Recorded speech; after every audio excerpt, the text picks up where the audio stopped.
ಇದೇ ವಿಚಾರಕ್ಕೆ ಸಂಬಂಧಪಟ್ಟ ಹಾಗೆ ಮಾಹಿತಿಯನ್ನ ಕೊಡ್ತಾರೆ ನಮ್ಮ ಪ್ರತಿನಿಧಿ ಶಶಿಶೇಖರ್ ಇದೀಗ ನಮ್ಮ ಜೊತೆ ಸಂಪರ್ಕದಲ್ಲಿದ್ದಾರೆ. ಶಶಿ, ಬಿಹಾರ ರಾಜಕೀಯದಲ್ಲಿ ಕ್ಷಿಪ್ರ ರಾಜಕೀಯ ಬೆಳವಣಿಗೆ ಆಗ್ತಾ ಇದೆ. ಆದರೆ ಮತ್ತೊಂದು ಕಡೆ ಎಐಸಿಸಿ ಅಧ್ಯಕ್ಷ ಮಲ್ಲಿಕಾರ್ಜುನ ಖರ್ಗೆ ಅವರು ಏನೂ ಆಗೇ ಇಲ್ಲ, ಏನೂ ಗೊತ್ತೇ ಇಲ್ಲ ಅನ್ನೋ ರೀತಿಯಲ್ಲಿ ರಿಯಾಕ್ಟ್ ಮಾಡ್ತಾ ಇದ್ದಾರೆ. ಇವತ್ತು ಸಂಜೆ ಹೋಗಿ ರಾಜೀನಾಮೆ ಕೊಡ್ತಾರಾ ಅಂತ ಮಾಧ್ಯಮದವ್ರನ್ನೇ ಮರು ಪ್ರಶ್ನೆ ಮಾಡ್ತಾರೆ. ಹಾಗಾದ್ರೆ ಕಾಂಗ್ರೆಸ್ನವ್ರು ನಿಜಕ್ಕೂ ಕೂಡ ಗೊತ್ತಿಲ್ವಾ ಬಿಹಾರದಲ್ಲಿ ಏನಾಗ್ತಾ ಇದೆ ಅಂತ, ಅಥವಾ ಗೊತ್ತಿದ್ರೂ ಕೂಡ ಏನಾಗುತ್ತೆ ಆಗ್ಲಿ ಮುಂದೆ ನೋಡೋಣ ಅನ್ನುವಂತಹ ಮನಸ್ಥಿತಿನ? ವೀಣಾ, ನಿನ್ನೆಯಿಂದಲೂ ಕೂಡ ಕಾಂಗ್ರೆಸ್ನ ನಾಯಕರು ನಿತೀಶ್ ಕುಮಾರ್ ಅವರನ್ನ ಸಂಪರ್ಕಿಸೋದಕ್ಕೆ ಪ್ರಯತ್ನ ಮಾಡ್ತಾ ಇದ್ದಾರೆ. ಆದ್ರೆ ನಿತೀಶ್ ಕುಮಾರ್ ಕಾಂಗ್ರೆಸ್ನ ನಾಯಕರ ಫೋನ್ ಅನ್ನ ತೆಗೆದುಕೊಳ್ತಿಲ್ಲ. ನಿನ್ನೆ ಸೋನಿಯಾ ಗಾಂಧಿ ಕೂಡ ಮಾತನಾಡೋದಕ್ಕೆ ಪ್ರಯತ್ನ ಮಾಡಿದ್ರು, ಅವರ ಕಾಲನ್ನು ನಿತೀಶ್ ಕುಮಾರ್ ರಿಸೀವ್ ಮಾಡಿಲ್ಲ. ಮತ್ತು ಮಲ್ಲಿಕಾರ್ಜುನ ಖರ್ಗೆ ಅವರು ಮಾತಾಡೋದಕ್ಕೆ ಪ್ರಯತ್ನ ಪಟ್ಟಾಗ್ಲೂ ಕೂಡ ಅವರ ಕಾಲನ್ನು ರಿಸೀವ್ ಮಾಡಿಲ್ಲ ಅನ್ನುವ ಮಾಹಿತಿ ಇದೆ. ನಿತೀಶ್ ಕುಮಾರ್ ತಮ್ಮದೇ ಆದ ಶೆಡ್ಯೂಲ್ಗಳಲ್ಲಿ ಬ್ಯುಸಿ ಆಗಿದ್ದಾರೆ, ನಿಮ್ ಜೊತೆ ಮಾತನಾಡೋದಿಲ್ಲ ಅನ್ನುವ ಮಾಹಿತಿಯನ್ನ ಕಾಂಗ್ರೆಸ್ನ ನಾಯಕರಿಗೆ ಕೊಟ್ಟಿದ್ದಾರೆ. ಈಗ ನಿನ್ನೆ ಮೊನ್ನೆಯಿಂದಲೂ ಕೂಡ ಬಿಜೆಪಿಯ ನಾಯಕರು ಮತ್ತು ಬಿಹಾರದ ಜೆಡಿಯುನ ಮುಖಂಡರುಗಳು ಮಧ್ಯೆ ಪರಸ್ಪರ ಚರ್ಚೆಗಳಾಗ್ತಾ ಇದೆ. ಯಾವುದೇ ಕ್ಷಣದಲ್ಲಿ ನಿತೀಶ್ ಕುಮಾರ್ ರಾಜೀನಾಮೆಯನ್ನು ಕೊಡಬಹುದು, ನಾಳೆ ಅಥವಾ ನಾಡಿದ್ದು ಬಿಜೆಪಿಯ ಜೊತೆಗೆ ಸೇರಿ ಸರ್ಕಾರವನ್ನ ರಚನೆ ಮಾಡಬಹುದು ಅನ್ನುವ ಚರ್ಚೆಗಳಿದ್ದಾವೆ. ನಿನ್ನೆ ಜೆಡಿಯುನ ನಾಯಕರು ಮತ್ತು ಆರ್ಜೆಡಿಯ ನಾಯಕರು ಪ್ರತ್ಯೇಕವಾಗಿ ಸಭೆಗಳನ್ನ ನಡೆಸಿದ್ರು. ಬಿಹಾರದಲ್ಲಿ ಎರಡೂ ಪಕ್ಷಗಳ ನಡುವೆ ಎಲ್ಲವೂ ಸರಿ ಇಲ್ಲ ಅನ್ನೋದು ಸ್ಪಷ್ಟವಾಗಿ ಕಾಣ್ತಾ ಇದೆ. ತೇಜಸ್ವಿ ಯಾದವ್ ಮತ್ತು ನಿತೀಶ್ ಕುಮಾರ್ ಪರಸ್ಪರ ಅವರವ್ರ ಮುಖ ನೋಡಿಕೊಳ್ಳಲಾಗದಂತಹ ಪರಿಸ್ಥಿತಿಗೆ ಎರಡೂ ಪಕ್ಷಗಳ ಸಂಬಂಧ ಬಂದು ನಿಂತಿದೆ. ಹಾಗಾಗಿ ಯಾವುದೇ ಕ್ಷಣದಲ್ಲಿ ಮೈತ್ರಿಯಿಂದ ಹೊರಬರುವ ನಿರ್ಧಾರವನ್ನ ನಿತೀಶ್ ಕುಮಾರ್ ಘೋಷಣೆ ಮಾಡಬಹುದು ಅನ್ನುವ ಹಂತದಲ್ಲಿದೆ. ದೆಹಲಿಯಲ್ಲಿ ಇವತ್ತು ಅಮಿತ್ ಶಾ ಬಿಜೆಪಿಯ ನಾಯಕರುಗಳ ಜೊತೆಗೆ, ಬಿಹಾರದ ಬಿಜೆಪಿಯ ನಾಯಕರುಗಳ ಜೊತೆ ಚರ್ಚೆಯನ್ನ ಮಾಡ್ತಾ ಇದ್ದಾರೆ. ಮೈತ್ರಿ ಆಗಿದ್ದೇ ಆದ್ರೆ ಯಾವೆಲ್ಲ ಕಂಡೀಷನ್ಸ್ ಮಾಡ್ಬೇಕು, ನಿತೀಶ್ ಕುಮಾರ್ ಅವರನ್ನೇ ಮತ್ತೆ ಸಿಎಂ ಮಾಡ್ಬೇಕಾ ಅಥವಾ ಎಲೆಕ್ಷನ್ ಹೋಗ್ಬೇಕಾ, ಈ ರೀತಿಯಾದ ಚರ್ಚೆಗಳು ನಡೀತಾ ಇದೆ. ಒಂದು ಹಂತಕ್ಕೆ ಮೈತ್ರಿಯನ್ನ ಕಡಿದುಕೊಳ್ಳುವ ನಿರ್ಧಾರಕ್ಕೆ ನಿತೀಶ್ ಕುಮಾರ್ ಬಂದಂತಿದೆ.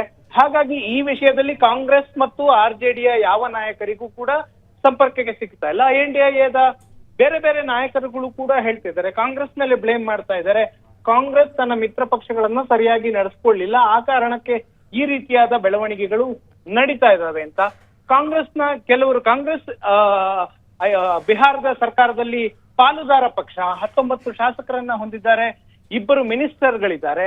ಆದರೂ ಕೂಡ ಕಾಂಗ್ರೆಸ್ನ ಯಾವ ನಾಯಕರ ಸಂಪರ್ಕಕ್ಕೂ ನಿತೀಶ್ ಕುಮಾರ್ ಸಿಗ್ತಾ ಇಲ್ಲ. ನಿತೀಶ್ ಕುಮಾರ್ ನಿರ್ಧಾರ ಮಾಡಿಬಿಟ್ಟಿದ್ದಾರೆ, ಸುಶೀಲ್ ಮೋದಿ ಡಿಸಿಎಂ ಆಗ್ತಾರೆ, ನಿತೀಶ್ ಕುಮಾರ್ ಅವರೇ ಮತ್ತೊಮ್ಮೆ ಸಿಎಂ ಆಗ್ತಾರೆ ಅನ್ನುವ ಮಟ್ಟಕ್ಕೆ ಚರ್ಚೆಗಳು ನಡೀತಾ ಇದ್ರು ಕೂಡ ನಿನ್ನೆಯಷ್ಟೇ ಜೆಡಿಯುನ ಎಂಪಿ ಮನೋಜ್ ಹೇಳಿದ್ರು, ನೀವು ಸ್ಪಷ್ಟನೆ ಮಾಡ್ಬೇಕು, ಯಾವುದೇ ನಂಬಿಕೆ ಇದ್ರೆ ಜೆಡಿಯು ಅವರು ಆರ್ಜೆಡಿಯ ಜೊತೆ ಮೈತ್ರಿ ಸರ್ಕಾರವನ್ನ ಮುಂದುವರಿಸಬೇಕು, ಇಲ್ಲಾಂದ್ರೆ ಈ ಕನ್ಫ್ಯೂಷನ್ ಅನ್ನ ಕ್ಲಿಯರ್ ಮಾಡ್ಬೇಕು ಅಂತ. ಈವರೆಗೆ ಜೆಡಿಯುನ ಯಾವ ನಾಯಕರು ಬಹಿರಂಗವಾಗಿ ಮಾತನಾಡ್ತಾ ಇಲ್ಲ. ನಿನ್ನೆ ಮಾತ್ರ ಉಮೇಶ್ ಕುಶ್ವಾಹ ಹೇಳಿದ್ರು, ಯಾವುದೇ ಸಮಸ್ಯೆ ಇಲ್ಲ, ಮೈತ್ರಿಯಲ್ಲಿ ಮುಂದುವರಿತೀವಿ ಅಂತ. ಆ ಮಾತನ್ನ ಬಿಹಾರದ ನಿತೀಶ್ ಕುಮಾರ್ ಅವರಾಗ್ಲಿ, ಅವರ ಸಂಪುಟದಲ್ಲಿರುವಂತಹ ಸಚಿವರಾಗ್ಲಿ ಯಾರು ಕೂಡ ಹೇಳ್ತಾ ಇಲ್ಲ. ನಿತೀಶ್ ಕುಮಾರ್ ಅವರನ್ನ ಅಧಿಕಾರದಿಂದ ಕೆಳಗಿಳಿಸುವಂತಹ ಪ್ರಯತ್ನಗಳನ್ನ ಆರ್ಜೆಡಿ ನಾಯಕರು ಮಾಡಿದ್ರು. ಆ ಕಾರಣಕ್ಕಾಗಿ ನಿತೀಶ್ ಕುಮಾರ್ ಸಿಟ್ಟಾಗಿ ಜೆಡಿಯು ಮತ್ತು ಆರ್ಜೆಡಿಯ ಮೈತ್ರಿಯನ್ನ ಕಡಿದುಕೊಂಡು ಬಿಜೆಪಿ ಜೊತೆಗೆ ಹೋಗ್ತಾ ಇದ್ದಾರೆ ಅನ್ನುವ ಚರ್ಚೆಗಳಿದ್ದಾವೆ. ನಿತೀಶ್ ಕುಮಾರ್ ಈವರೆಗೂ ಕೂಡ ಇನ್ನೂ ನಿರ್ಧಾರವನ್ನ ಪ್ರಕಟಿಸಿಲ್ಲ. 1-2 ದಿನಗಳಲ್ಲಿ ಅಂತಿಮ ನಿರ್ಧಾರವನ್ನ ಮಾಡ್ತಾರೆ ಅನ್ನುವ ವರದಿಗಳು ಬಿಹಾರದಿಂದ ಬರ್ತಿದ್ದಾವೆ. ರಾಜೀನಾಮೆಯನ್ನ ಇವತ್ತು ರಾತ್ರಿ ಅಥವಾ ನಾಳೆ ಕೊಡಬಹುದು ಅನ್ನುವ ಮಾಹಿತಿಗಳಿದ್ದಾವೆ. ವೀಣಾ, ಎಸ್ ಶಶಿ, ಈಗ ಒಂದು ವೇಳೆ ನಿತೀಶ್ ಕುಮಾರ್ ಮತ್ತೆ ಹಳೆ ದೋಸ್ತಿ ಬಿಜೆಪಿಯ ಜೊತೆನೆ ಹೋದ್ರೆ ವಾಟ್ ನೆಕ್ಸ್ಟ್ ಅಂತ, ಈಗ ಆರ್ಜೆಡಿಯ ಮುಂದೆ ಇರುವಂತಹ ಆಯ್ಕೆಗಳು ಏನಾಗುತ್ತೆ? DCM ತೇಜಸ್ವಿ ಯಾದವ್ ಅವ್ರು ಏನ್ ಮಾಡಬಹುದು? ಅಷ್ಟು ಈಸಿಯಾಗಿ ಬಿಟ್ಕೊಡ್ತಾರಾ? ವೀಣಾ, ನಂಬರ್ಸ್ ಆರ್ಜೆಡಿಯ ಪರವಾಗಿಲ್ಲ, ಕಾಂಗ್ರೆಸ್ನ ಪರವಾಗಿಲ್ಲ. ಯಾಕಂದ್ರೆ ಜೆಡಿಯು ಮತ್ತೆ ಬಿಜೆಪಿ ಒಟ್ಟಾದ್ರೆ ಬಹುಮತಕ್ಕೆ ಬೇಕಾಗಿರೋದು 172 ಸಂಖ್ಯೆ, ಮ್ಯಾಜಿಕ್ ನಂಬರ್ ಬಿಹಾರದಲ್ಲಿ. ಬಿಜೆಪಿ ಮತ್ತು ಜೆಡಿಯು ಸೇರಿದ್ರೆ ಆ ಮ್ಯಾಜಿಕ್ ನಂಬರ್ ಅನ್ನ ಸುಲಭವಾಗಿ ರೀಚ್ ಆಗ್ತಾರೆ. ಜೊತೆಗೆ ಹಿಂದೂಸ್ತಾನಿ ಅವಾಮಿ ಮೋರ್ಚಾ ಕೂಡ ಬಿಜೆಪಿಯ ಮಿತ್ರ ಪಕ್ಷ. ಹಾಗಾಗಿ 130 ಸ್ಥಾನಗಳನ್ನ ಸುಲಭವಾಗಿ ಈ ಮೈತ್ರಿಕೂಟ ಮಾಡ್ಕೊಳ್ಳುತ್ತೆ. ಹಾಗಾಗಿ ಜೆಡಿಯು ಮತ್ತು ಬಿಜೆಪಿ ಸರ್ಕಾರವನ್ನ ರಚನೆ ಮಾಡುವ ಹಂತಕ್ಕೆ ಬಂದರೆ ತೇಜಸ್ವಿ ಯಾದವ್ ಪ್ರಯತ್ನ ಪಟ್ಟು ಹಠಕ್ಕೆ ಬಿದ್ದು ಈ ಸರ್ಕಾರ ಆಗೋದಕ್ಕೆ ಬಿಡಬಾರ್ದು ಅಂತ ಏನಾದ್ರೂ ಹಠಕ್ಕೆ ಬಿದ್ರೆ, ಒಂದು 10 ಜನ ಶಾಸಕರನ್ನ ಸೆಳೆಯುವಂತಹ ಪ್ರಯತ್ನಕ್ಕೇನಾದ್ರೂ ಮಾಡಿದ್ರೆ ಆಗ ದೊಡ್ಡ ಹೈ ಡ್ರಾಮಾ ಸೃಷ್ಟಿಯಾಗುತ್ತೆ, ಪೊಲಿಟಿಕಲ್ ಡ್ರಾಮಾ ಸೃಷ್ಟಿಯಾಗುತ್ತೆ. ಆದ್ರೆ ಇವತ್ತಿನ ಸನ್ನಿವೇಶಗಳನ್ನ ನೋಡ್ತಾ ಇದ್ರೆ ಎರಡು ಪಕ್ಷಗಳಿಗೆ ಬಿಜೆಪಿ ಮತ್ತು ಜೆಡಿಯು ಒಂದಾದ್ರೆ, ಯಾಕಂದ್ರೆ 2020ರಲ್ಲಿ ಈ ಎರಡು ಪಕ್ಷಗಳು ಸೇರ್ಕೊಂಡೆ ಗೌರ್ಮೆಂಟ್ ಅನ್ನ ಮಾಡಿದ್ರು.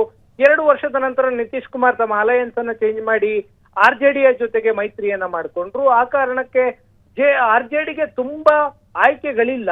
ಆದ್ರೆ ಏನಾದ್ರೂ ಮಾಡಿ ನಿತೀಶ್ ಅವರು ಬಿಜೆಪಿ ಜೊತೆ ಹೋಗದಂತೆ ತಡಿಬೇಕು ಅಂತ ಏನಾದ್ರೂ ಪ್ರಯತ್ನ ಮಾಡಿದ್ರೆ ಒಂದಷ್ಟು ಶಾಸಕರನ್ನ ಸೆಳೆದು ಅವರು ಸರ್ಕಾರವನ್ನ ಮಾಡದೇ ಇರುವಂತೆ ತಡೆಯುವ ಪ್ರಯತ್ನಗಳನ್ನ ಮಾಡಬಹುದು.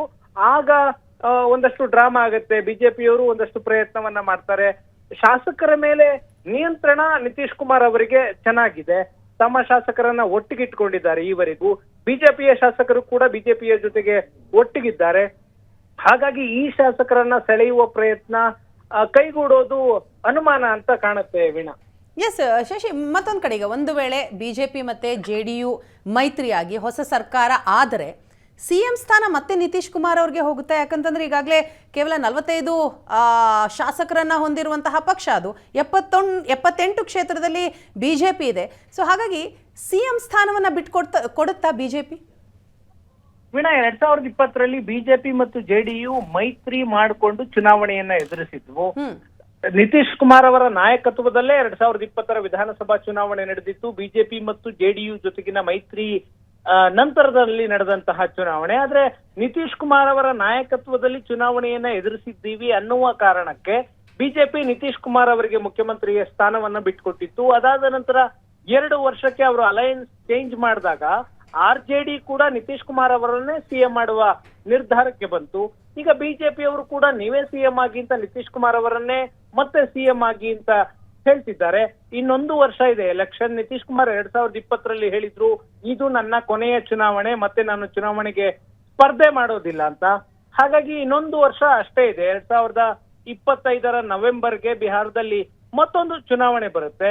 ಆ ಕಾರಣದಿಂದಾಗಿ ನಿತೀಶ್ ಕುಮಾರ್ ಅವರನ್ನ ಈ ಬಾರಿ ಮತ್ತೆ ಮೈತ್ರಿಗೆ ಕರೆದುಕೊಂಡ್ರೆ 2024ರ ಲೋಕಸಭಾ ಚುನಾವಣೆಯಲ್ಲಿ ಎರಡು ಪಕ್ಷಗಳು ಒಟ್ಟಾಗಿ ಸ್ಪರ್ಧೆ ಮಾಡಿದ್ರೆ 40 ಲೋಕಸಭಾ ಕ್ಷೇತ್ರಗಳಿರುವಂತಹ ರಾಜ್ಯದಲ್ಲಿ ಹೆಚ್ಚು ಸ್ಥಾನಗಳನ್ನ ಗೆಲ್ಲಬಹುದು ಅನ್ನೋದು ಬಿಜೆಪಿಯ ನಿರೀಕ್ಷೆ. ಯಾಕಂದ್ರೆ 2019ರಲ್ಲಿ ಇದೇ ಬಿಜೆಪಿ ಇದೇ JDU ಮೈತ್ರಿ ಮಾಡಿಕೊಂಡು ಚುನಾವಣೆಯನ್ನ ಫೇಸ್ ಮಾಡಿದ್ವು.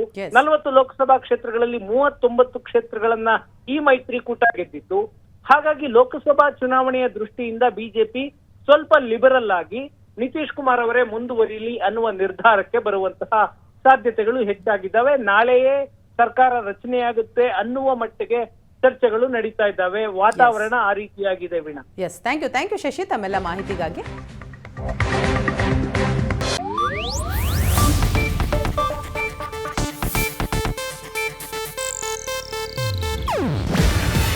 ಇದು ಏಷ್ಯಾನೆಟ್ ನ್ಯೂಸ್ ನೆಟ್ವರ್ಕ್ ಪ್ರಸ್ತುತಿ. ನೀವು ನೋಡ್ತಿದ್ದೀರಾ ಏಷ್ಯಾನೆಟ್ ಸುವರ್ಣ ನ್ಯೂಸ್.